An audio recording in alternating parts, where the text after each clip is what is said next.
Cette vidéo est sponsorisée par Callout The Game, plus d'infos sur eux en milieu de vidéo.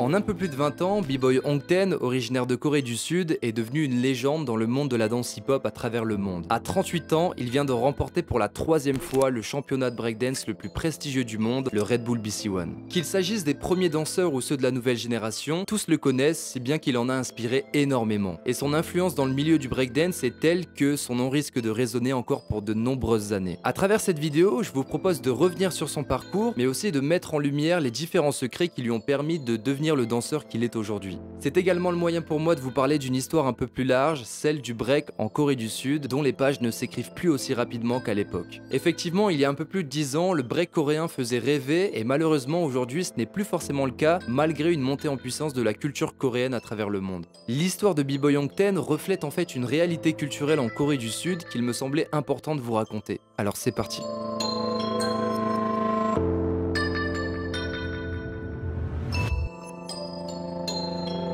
C'est en 1985 que Kim Hong-yeol voit le jour à Séoul, la capitale d'un pays d'Asie du Sud-Est alors en plein développement économique depuis une vingtaine d'années. Il s'agit là de la République de Corée, connue bien souvent sous le nom de Corée du Sud, qui vit alors ce que les chercheurs ont appelé le miracle coréen ou encore le miracle du Han. Depuis les années 60, l'industrialisation fait rage dans le pays et de grandes entreprises commencent alors à se développer avant de s'internationaliser quelques années plus tard. C'est le cas notamment de Hyundai Automobile Company ou encore de Samsung Electric Industries.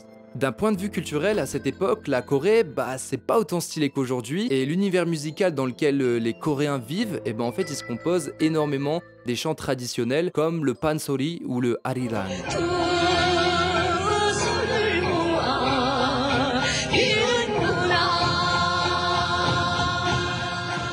C'est dans les années 1990 que vont se développer les premières musiques de K-pop et ce qu'on a appelé la Korean Wave ou encore le Hallyu, c'est-à-dire cet engouement autour des industries culturelles coréennes. Tout ça, ça a commencé à se développer à partir des années 2000. C'est donc dans ce contexte que Kim Hong-yeol grandit et pourtant, à la fin des années 80, donc quand il a à peu près 10 ans, il y a quelque chose qui va se passer d'important au cœur de la capitale. La montée en puissance de la culture afro-américaine à Séoul. Mais comment expliquer qu'une telle culture est présente sur le territoire?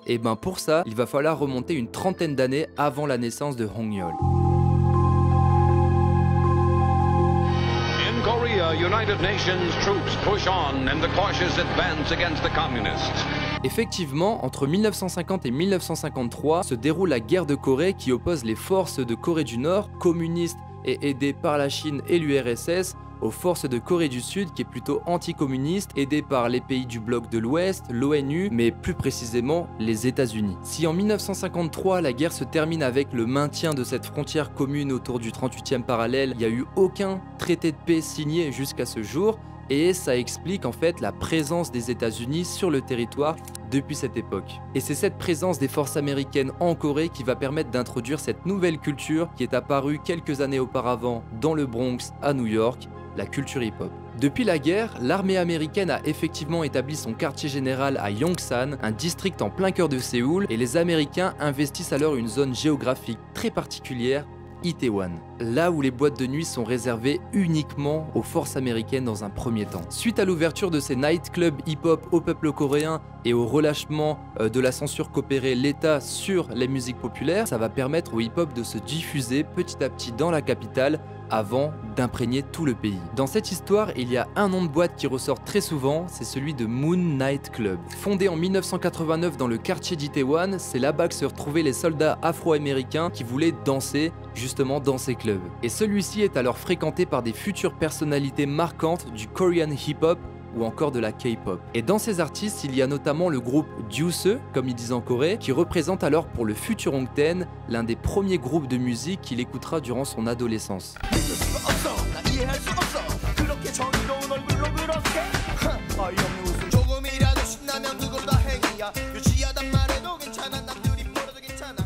Mais il va falloir attendre quelques années avant que Hong-yeol devienne Hongten.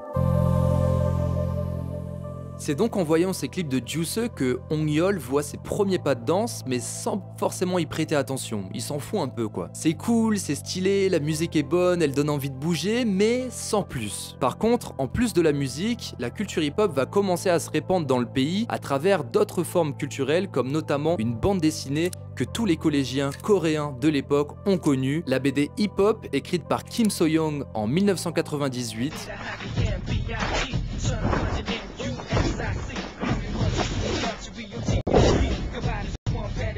À cette époque, Hong-yeol, il a à peu près 14-15 ans, et un jour d'automne, il y a un de ses potes du collège qui va lui montrer un pas de danse, sans raison. Il va lui montrer une petite wave, ensuite il va lui montrer un petit kick, et au départ, Hong-yeol, il est un peu réticent quoi, il s'en fout un peu. Il apprécie ce qu'il voit, mais sans plus. Toutefois, ça va lui trotter dans la tête tout le reste de la journée, et une fois rentré chez lui, il va commencer à essayer, parce qu'en fait, il est persuadé qu'il peut mieux faire que son pote en un peu de temps.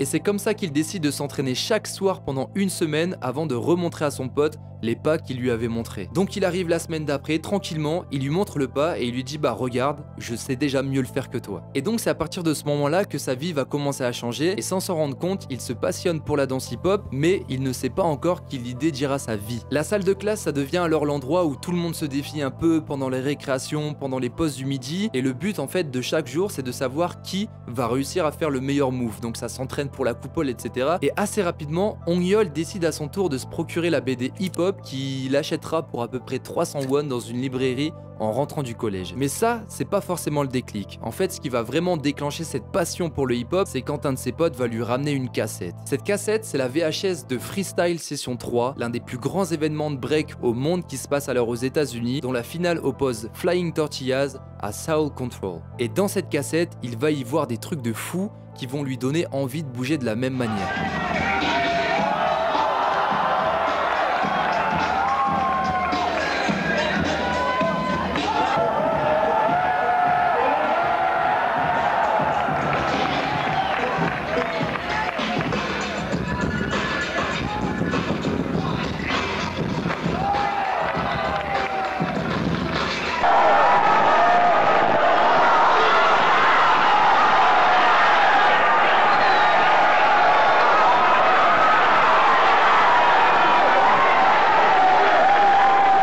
Cette cassette, Hong-yeol va la regarder en boucle jusqu'à en user la bande magnétique et il en restera toujours impressionné. Il vient alors de découvrir le potentiel que pouvait se cacher derrière le breakdance. Cette vidéo, ça va lui donner l'envie de danser davantage avec les danseurs du collège, mais petit à petit, il commence également à s'entourer des danseurs locaux. Même si au début, les mouvements paraissaient difficiles, et en fait, au plus il s'entraînait, au plus il voyait les résultats. Et d'ailleurs au début il faut savoir que malgré le temps qu'il va investir là-dedans, il n'a pas forcément des objectifs dans le break. Et très rapidement, comme pour beaucoup, à force de danser avec les mêmes personnes qu'il côtoie quasiment tous les jours pour danser, en fait il commence à intégrer un crew et à affirmer son statut de b-boy. Et d'ailleurs la légende raconte que le premier battle de Hong-yeol a été diffusé en live à la télé parce qu'il s'agissait d'un battle pour la nouvelle année lunaire 2001 qui était organisé par la chaîne coréenne SBS. Et voici à ce jour la vidéo la plus ancienne qu'on peut trouver sur lui.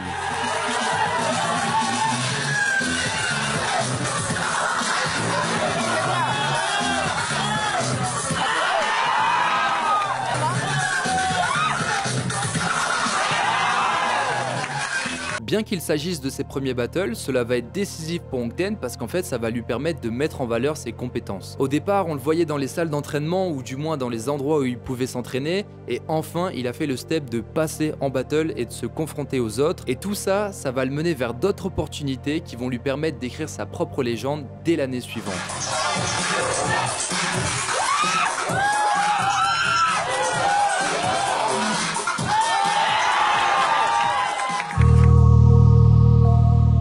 2002, c'est l'année durant laquelle Hong-yeol va marquer son entrée sur la scène du break international. Avant cette date, les b-boys coréens n'étaient pas aussi reconnus aux yeux du monde. On savait qu'il y avait de bons b-boys là-bas, notamment grâce à la participation d'un crew coréen au BOTY, donc le Battle of the Year en 2001. Ce crew, c'est Visual Shock, que vous connaissez probablement sous le nom de TIP Crew, qui veut dire Teamwork is Perfect, qui est en fait le premier crew de l'histoire du break en Corée qui a été fondé en 1996 par b-boy Virus.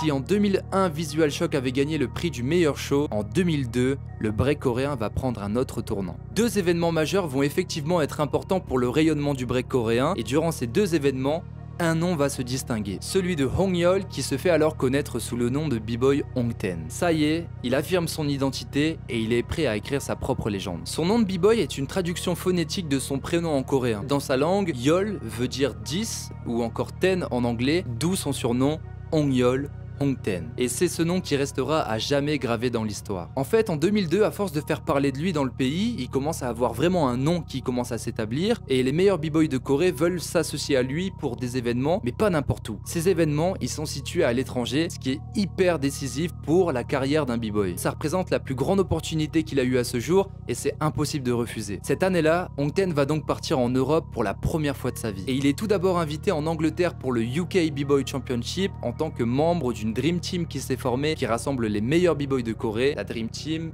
Project Korea. Créé en 1996, le UK c'est un des plus gros battles en crew au même titre que le BOTY, donc le Battle of the Year, ou encore le Freestyle Session. D'ailleurs, cet événement ça va marquer un changement pour l'histoire du break, parce que c'est la première fois qu'une équipe coréenne remporte un battle en crew aussi prestigieux, et d'autant plus avec une finale qui les oppose à l'un des plus grands crews de l'époque, les Français Vagabond.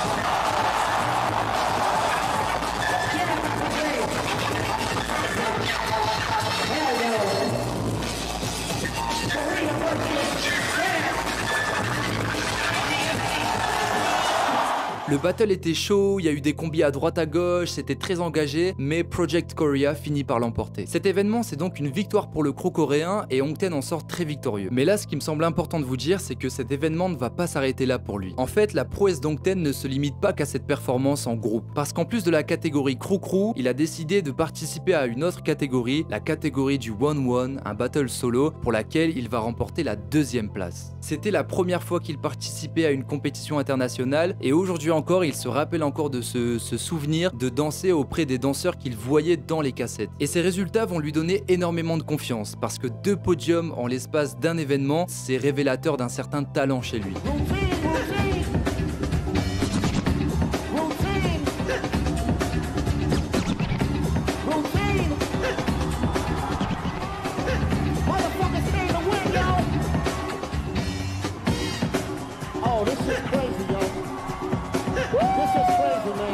À peine un mois après cet événement, Hongten va repartir en Europe à nouveau, mais cette fois-ci, il va s'attaquer à un autre grand battle de grande envergure pour les crew, le Battle of the Year qui a été fondé en 1991. Il se tient donc prêt à remporter ce battle, mais cette fois-ci, il y va avec une autre équipe. En fait, à force de faire parler de lui, tous les crews les plus prestigieux de Corée veulent se l'accaparer, et donc c'est comme ça qu'il va participer au BOTY en tant que membre de Expression Crew. Et pour la 2e fois, il remporte à nouveau l'un des plus grands battles de l'histoire, et ce, en affrontant les mêmes adversaires qu'ils avaient eu le mois d'avant.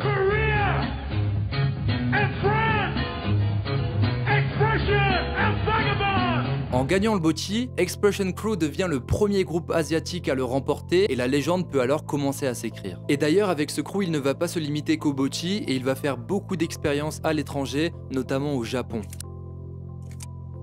Ces 2 gros battles qu'il remporte en 2002 marquent le début de la légende de B-Boy Hongten. Quand il est apparu sur la scène du break, il a reçu énormément de retours positifs par rapport à sa manière de danser. Le public avait kiffé son break et justement ça a permis de mettre en valeur l'une de ses plus grandes forces, son individualité. À cette époque et encore aujourd'hui, personne ne danse comme Hongten. En fait, depuis ses débuts, ses grands dans la danse lui ont donné un conseil dont il ne cessera de se rappeler. Ta danse doit être le reflet de ta personnalité, alors ne danse pas comme les autres, essaye de rendre chaque mouvement unique. Et d'ailleurs dans une récente interview, il a dit la phrase suivante: la danse ne se limite pas qu'à son apprentissage, vous devez l'exprimer de votre manière. Et c'est comme ça qu'il a réussi à développer un break à part en créant notamment des moves qui sont aujourd'hui devenus des bases en fait pour les b-boys. Et là je pense notamment à un move qui portera son nom, le Hongten Freeze ou Freeze Hongten. Ce freeze a vraiment sa propre histoire. Hongten il testait des moves et à un moment il essaye de faire un mouvement qu'on appelle Halo ou encore la couronne qu'il décide de se stopper dans la rotation. Et en fait, il a trouvé que cette position était assez confortable et que ça rajoutait quelque chose d'assez créatif, et c'est comme ça qu'il a créé son Hongten Freeze. Et d'ailleurs, c'est même pas lui qui a donné le nom à son freeze, mais c'est les gens, le public, qui ont donné ce nom en le voyant danser sur scène. Et donc il a fait sur de gros événements, et ensuite petit à petit, tout l'univers du break se l'est réapproprié.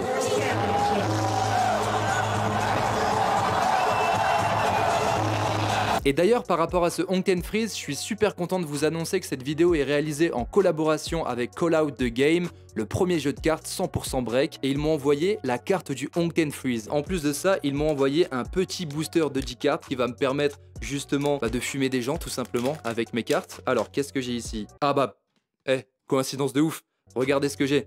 J'ai encore une Hongten Freeze. Encore une Hongten Freeze, donc ça veut dire que j'en ai 3. J'ai un cork, ok, c'est nice. Je pense que je suis tombé sur vraiment un bon booster, donc ça tue sa mère. Bref, comme vous pouvez le voir, c'est super quali, et ce qui est bien, c'est que si tous les danseurs commencent à s'équiper de petites cartes comme ça, et ben en fait, on va pouvoir se pointer. Donc si j'arrive devant toi et que je te dis break this move en faisant un cork, t'es obligé de faire un cork, mon frérot. Bref, merci encore à eux de sponsoriser cette vidéo, et d'ailleurs, vous avez un petit lien qui s'affiche ici à l'écran qui vous permet de bénéficier de 20% de réduction sur votre achat.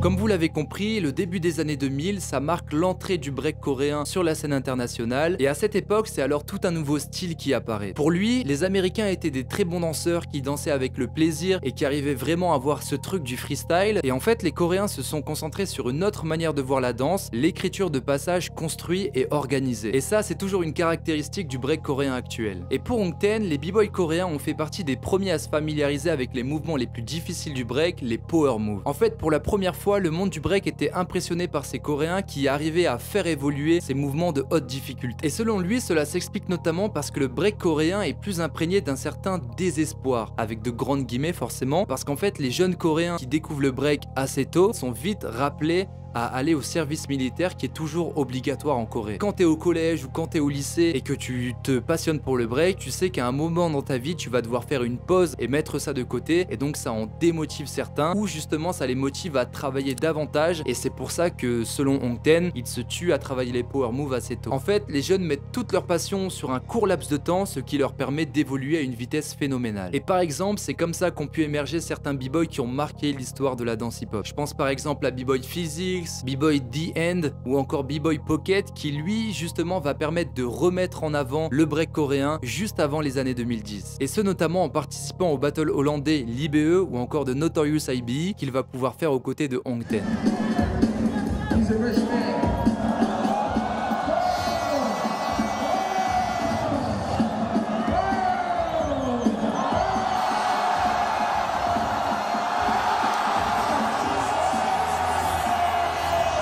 Pour lui, cette progression assez rapide peut aussi s'exprimer par la culture du pays. En Corée, on parle beaucoup de pali pali, c'est-à-dire cette culture du changement, de la rapidité où tout doit aller vite. Pour lui, c'est un facteur très déterminant pour la progression des b-boys. Et enfin, le concernant, s'être entouré de b-boys aussi talentueux que ceux avec qui il a pu danser, ça a pu notamment jouer sur sa progression individuelle.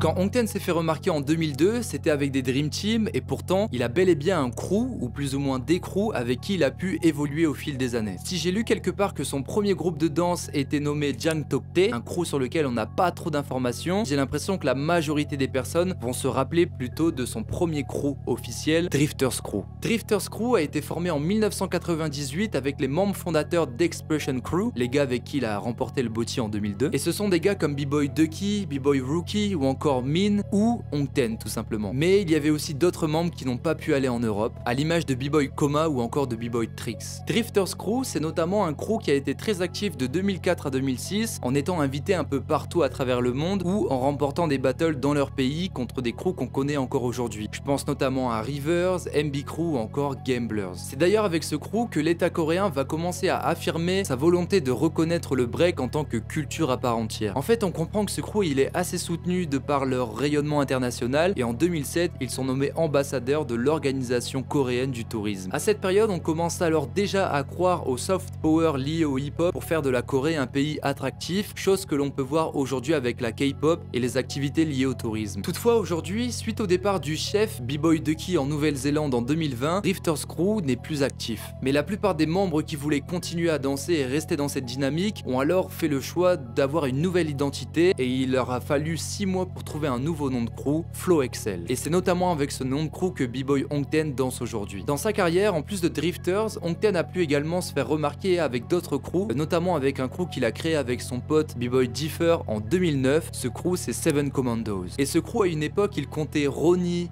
Differ, Wing, Skim, Daisy ou encore Phil Wizard ou même Meno pendant un certain temps. L'idée de cette team, c'était vraiment de faire un crew international qui était majoritairement représenté par leur style ou encore leur originalité. En fait, on avait l'impression que les gars, ils étaient dans le futur quoi. Et ces derniers ont remporté pas mal de battles. Hongten a pu également représenter l'un des plus grands crews de Corée qui est aujourd'hui le crew le plus titré du monde, Jinjo Crew, notamment parce que Skim et Wing, qui sont deux frères en fait, étaient membres de Seven Commandos. Donc forcément, les connexions se sont faites et parfois, il intervient encore avec Jinjo. Et enfin, comme vous le savez probablement, il y a un autre crew qu'il représente depuis le début des années 2010, c'est les Red Bull BC1 All Star. Et cette histoire à elle seule vaut le coup d'être étudiée parce qu'en fait, c'est grâce à ses liens avec Red Bull et les compétitions qu'ils organisent qu'il a permis d'écrire la légende que l'on connaît aujourd'hui.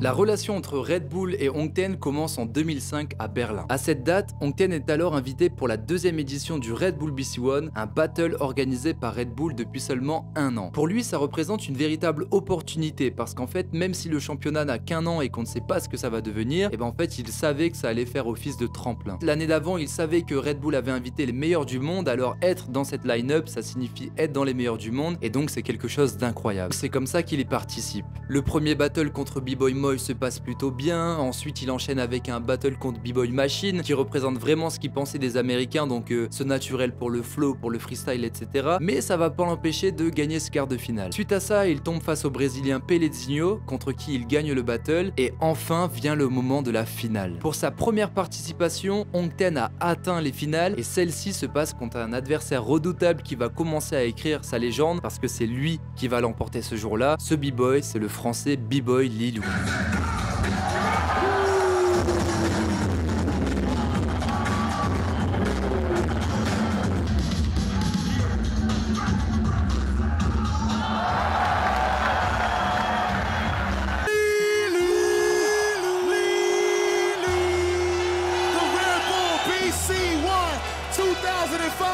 En 2005, c'est donc une victoire pour la France, mais Hongten ne compte pas s'arrêter à cette défaite. En fait, il y a un truc qui se passe dans sa tête où il se demande mais pourquoi il arrive deuxième, comme ça a pu être le cas pour le UK B-Boy Championship en 2002. Alors pendant 1 an, il va se préparer avec un seul objectif en tête, remporter le BC1. Et c'est ce qu'il va faire. En 2006, il est réinvité d'office parce que le monde sait qu'il mérite ce titre. Au cours de ce battle qui se passe à Sao Paulo au Brésil, il va affronter Lil Seng, Kaku, Roxrite, puis viendra le moment de la finale, le moment tant attendu. Et il tombe face à un adversaire qu'il redoute énormément, B-Boy Ronnie. Ronnie, c'est quelqu'un qu'il avait vu danser l'année d'avant au Red Bull BC1 lui aussi, et c'est d'ailleurs son favori. Pour lui, c'était lui qui devait gagner le BC1. Donc il ne pensait vraiment pas pouvoir le battre, mais pourtant, il s'était trompé. Car c'est bien ce qu'il va faire cette année. Pour la première fois dans sa vie, il remporte le titre, ce qui fait de lui le 3e champion du Red Bull BC1.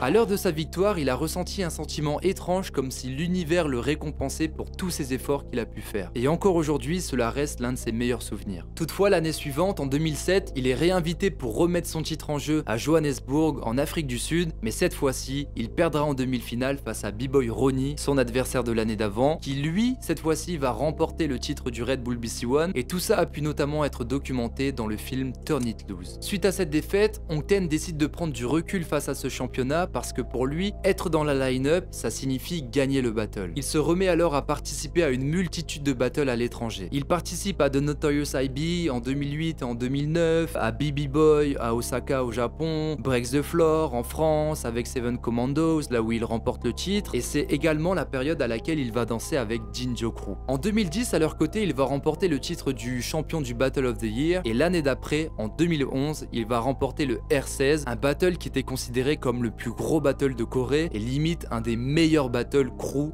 d'une époque. C'est notamment le battle qui a permis de mettre en avant le break coréen, et à ce jour, R16 Korea, c'est la vidéo de breakdance la plus vue au monde. Toutefois, en 2011, Hongten va participer à nouveau au Red Bull BC One, mais cette fois-ci à Moscou, et il va perdre au premier tour alors qu'il représente la marque Red Bull pour la première fois face à un b-boy qui est chez lui, qui joue à domicile, b-boy Yan. En fait, entre temps, d'après ce que j'ai pu lire, Hongten a essayé de réinventer son break et il est venu sur la scène avec des moves qu'il maîtrisait pas forcément, et donc il y a eu pas mal de crash pour ce premier round. C'est comme ça qu'il a perdu face à quelqu'un qui mettait en avant la danse et qui essayait de capter le public. C'est donc une défaite au premier tour qui a affecté son mental. Et à cette époque, il y avait quelque chose d'autre qui le perturbait également, c'était qu'il savait qu'il devait faire son service militaire dans pas très longtemps, et donc ça lui a mis beaucoup de stress sur les épaules, une importante pression qui l'a fait perdre. Hongten actually has to go to the army next year. So this is last chance really. Après ce battle, la confiance d'Hongten en prend un coup et il entame alors une petite période de déprime qui va l'obliger de s'absenter des grands tournois. Dans tous les cas, il se retrouve forcé à servir l'armée coréenne pour son service militaire, et durant cette période, il va être peu actif. Il va participer à certains battles en tant que jury ou encore notamment à l'IBE pour lequel il va danser avec les Red Bull All Stars pour la première fois. Par contre, pendant cette période, il va énormément se remettre en question, notamment parce qu'il a perdu au premier tour plusieurs fois d'affilée face à des adversaires plus jeunes. Et donc il se pose la question suivante: est-ce que le break d'Hongten fait partie du passé? Cette situation va durer jusqu'à la fin de son service militaire qui va s'arrêter en 2013, là où il aura 6 mois pour se focaliser sur son prochain défi. Il doit se préparer pour son grand retour sur la scène du Red Bull BC One parce qu'il va participer à l'édition de 2013. Il se fait dans une ville qu'il connaît très bien, Séoul, sa ville natale. Le Red Bull BC One 2013, c'est une édition un peu spéciale pour Red Bull. En fait, 2013, c'est l'année où le championnat fête ses 10 ans, et pour célébrer cet anniversaire, ils vont réinviter 8 précédents vainqueurs, dont Hongten. Et ce battle, ça va être une sorte de démonstration de force pour la Corée et également pour Red Bull. Effectivement, c'est au début des années 2010 que la K-pop va vraiment avoir son importance, et donc l'organisation décide de placer en tant que speaker ou en tant que MC Jay Park. Jay Park, pour ceux qui ne connaissent pas, c'est un artiste de K-pop qui est internationalement reconnu et qui est en fait un b-boy. Et en plus de tout ça, il y aura également des shows qui vont permettre de montrer la culture coréenne au monde. En fait, cette édition, ça représente un enjeu pour Red Bull parce que c'est les 10 ans d'un événement international qui est devenu l'événement le plus prestigieux en termes de break. C'est également un enjeu pour la Corée parce qu'il faut montrer au public la force culturelle de la Corée. Mais dans cette histoire, c'est surtout un enjeu pour Hongten qui revient sur le devant de la scène. Et d'ailleurs, quand il parle de cet événement, il donne une anecdote. Il s'est préparé uniquement pour le premier tour et son objectif, c'était de passer le premier tour. Et finalement, il va remporter le battle, ce qui fait de lui la deuxième personne à remporter 2 fois le Red Bull BC One après les exploits de Lilu. Ce jour-là, il a ressenti énormément de soutien de la part du public et en l'espace de quelques heures, il a réussi à sortir Meno, Lil Zoo, Wing et finalement B-Boy Mounir, le champion en titre. D'ailleurs, pour lui, son battle le plus marquant, c'est celui contre Wing parce que lui aussi dansait à domicile.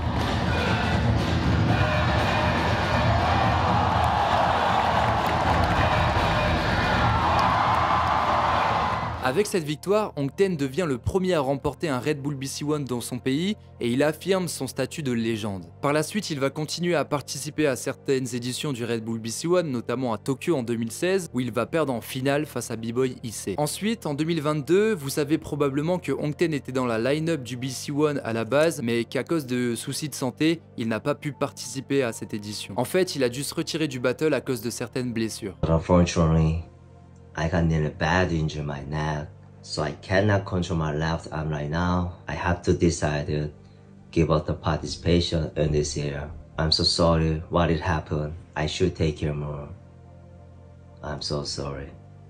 Ce retrait forcé à cause de ses blessures, Hongten il a pas forcément bien vécu et il était certain que c'était pas son dernier BC1. Il sait qu'il avait envie d'en faire un avant d'arrêter le break et si c'était pas cette année, c'était l'année d'après. En accord avec ses médecins, il a donc suivi un programme spécial qui lui a permis de participer au Red Bull BC1 cette année en 2023 et le gars a remporté pour la 3e fois le championnat.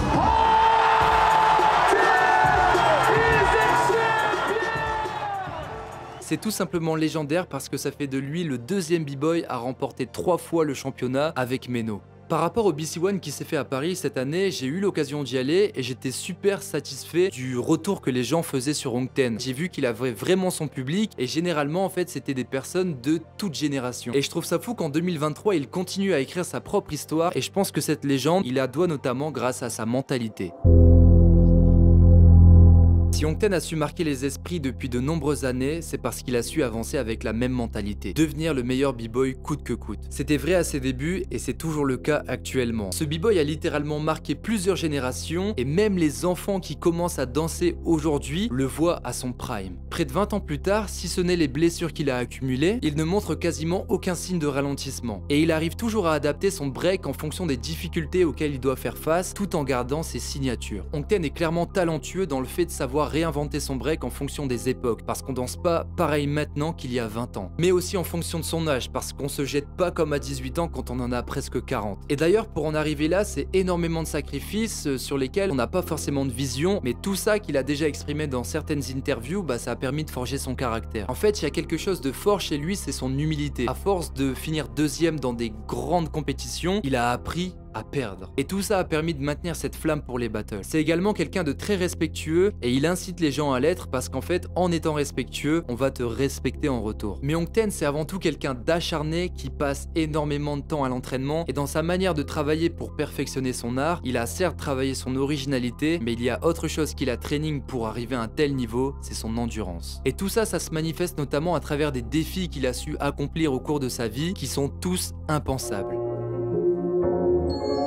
Quand on analyse ce qu'Hongten a réalisé au cours de sa vie, on se rend compte à quel point c'est pas un humain normal. Le gars a vraiment des surcapacités physiques et ça pour Red Bull c'est un avantage parce que lui aussi veut aller au-delà des limites. Alors quand les deux conceptualisent un projet, ça en devient un peu extrême. Par exemple, pour annoncer le Red Bull BC1 en Suisse en 2018, Hongten a fait un battle contre B-Boy Junior sur le sommet du Schilthorn en Suisse à plus de 2970 mètres d'altitude. Et ça en fait c'est totalement fou mais ça paraît normal pour lui. Et à côté de ça vous êtes sûrement tombé sur des vidéos de Hongten qui prenait en battle 10 gars d'une même ville, et c'est normal. En fait le gars a totalement décidé avec Red Bull de créer un concept qui s'appelle le Hongten Rounds où le but c'est d'affronter et de se taper contre 10 gars d'une même ville en un battle normal. Après vous avez sûrement vu aussi le battle Unlimited Rounds contre Phil Wizard où ils se sont affrontés pendant 20 minutes. Bref, si vous trouvez ça impressionnant, est-ce que vous avez entendu parler du Hurricane Gate? Peut-être que c'est passé sous votre nez, mais en gros, Hongten, il s'est fait littéralement call out par un gars de Taïwan qui s'appelle Hurricane, qui lui a proposé de faire un concept assez particulier basé sur la créativité et l'endurance. Et il paraît que quand Hongten a appris ce format,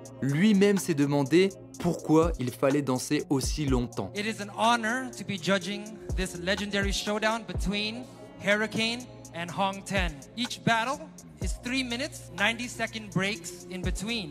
The first to win 7 battles is the winner, and there will be 12 battles maximum. Le battle a duré 40 minutes. 40 minutes en 1-1. Est-ce que vous imaginez? Et le pire dans tout ça, c'est que Hongten, il lui a mis 32-0. Wesh! 32-0. Il n'y a même pas eu un seul point pour Hurricane. C'est un truc de fou. Toutefois, c'est bien beau de vouloir dépasser ses limites, mais tout ça, ça a engendré pas mal de blessures notamment, et c'est comme ça aussi qu'il a dû annuler sa participation au Red Bull BC1 en 2022. Mais aujourd'hui, j'ai quand même l'impression qu'il en a conscience et que du coup, il essaye de réadapter son break en fonction. Et d'ailleurs, par rapport à ça, il se questionne pas mal sur son avenir dans la danse, et notamment avec un enjeu important qui arrive, les Jeux Olympiques. Depuis l'annonce de l'entrée du break au JO 2024, il y a beaucoup de b-boys qui ont participé au Red Bull BC1 qui se posent la question de participer à cet événement. Si certaines personnes vont plus s'intégrer en étant coach ou en étant jury, etc., eh ben il y a quand même certaines personnes qui souhaitent y participer et qui pensent qu'il n'est pas encore trop tard pour le faire. Et comme vous en doutez, c'est le cas de Hong Ten. Hong Ten veut littéralement concourir pour la médaille d'or comme une dernière chance de briller après un parcours très rempli. Même s'il est plus âgé et qu'en 2024 il aura la quarantaine, il a envie de participer pour changer la vision que son entourage a sur le break. Bien qu'il se soit hissé au sommet mondial en termes de break à l'heure actuelle, son entourage ne considère toujours pas forcément cette discipline. Il a envie de changer cette vision qui apparente les b-boys, les b-girls à des enfants, comme si c'était pas la vraie vie un peu. En fait, il a envie d'être considéré comme une personne, comme un athlète qui travaille dur pour perfectionner son art. Avec ça en tête, Hong Ten fera sûrement des Jeux Olympiques 2024, la dernière compétition à laquelle il va participer. Après ça, il va pas s'éloigner de la scène du break forcément, mais il va plus être en mode coach, en mode jury sur des événements. Et donc, les JO, c'est peut-être la dernière scène que va faire Hong Ten. C'est un truc de fou. Le gars va prendre sa retraite aux Jeux Olympiques. Mais tout n'est pas encore joué. En gros, pour l'instant, alors que B-Boy Wing est le coréen qui est qualifié pour le top 16 aux JO, eh ben c'est pas encore le cas de B-Boy Hong Ten. Pour l'instant, les qualifications ne sont pas trop concluantes pour Hong Ten, même s'il a remporté quelques médailles, comme notamment la médaille aux Jeux d'Asie à Hangzhou en octobre 2023. Il gagne des points, mais pour l'instant, on sait pas s'il va pouvoir continuer à écrire cette légende aux Jeux Olympiques. Il y a également autre chose qui lui donne envie de participer, représenter la République de Corée, parce qu'il sait que les danseurs coréens qui excellent se font de plus en plus rares au fil des années.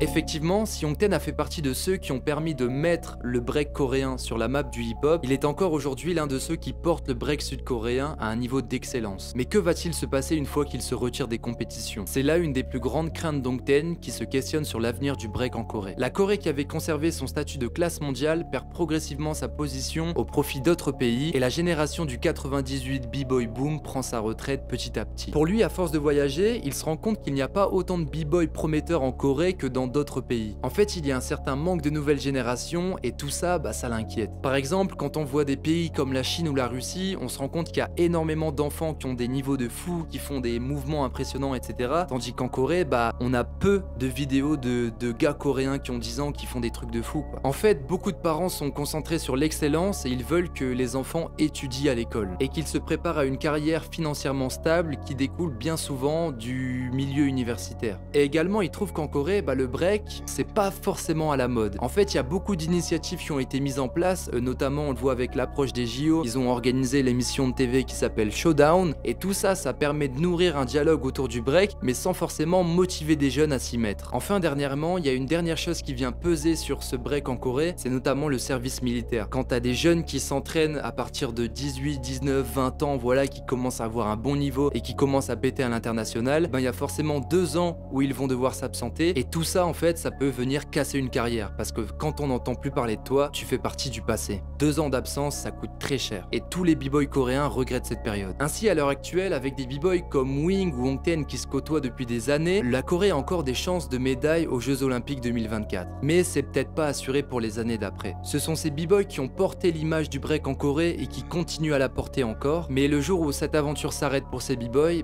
peut-être que l'avenir du break en Corée sera remis en question. En attendant, nous n'avons qu'une seule chose à faire, profiter du temps qu'il reste à Hong Ten pour écrire sa propre légende, une légende qui, je l'espère, vous aura plu. Merci à tous d'avoir suivi cette vidéo, c'était vraiment une vidéo très passionnante pour moi qui était très longue, j'espère que vous êtes arrivés jusqu'à la fin. Si c'est le cas, mettez un emoji drapeau Corée dans les commentaires s'il vous plaît, c'est très important pour le référencement, vous le savez maintenant. Et d'ailleurs, si vous n'avez pas vu cette vidéo, je vous conseille d'aller voir la vidéo que j'ai faite avec Bezos Crew où justement on aborde cet aspect de la nouvelle génération, comment les nouvelles générations voient le break et comment ils vont réussir à reprendre en fait le flambeau d'une Corée qui a été hyper puissante à un moment donné. Bref, de toute manière, c'est un des sujets de documentaire que je vais faire l'année prochaine quand je vais partir en Asie. Je vous en parlerai plus tard, je pense cette année. Un grand merci d'avoir suivi cette vidéo, on se retrouve bientôt pour des formats comme ça et encore un grand merci à Call Out pour ce premier partenariat. Les gars, n'oubliez pas le code. Et allez, on se retrouve la semaine prochaine. Et abonnez-vous si c'est pas déjà fait. Franchement, frérot, si t'es arrivé au bout de ces je ne sais combien de minutes de vidéo, abonne-toi.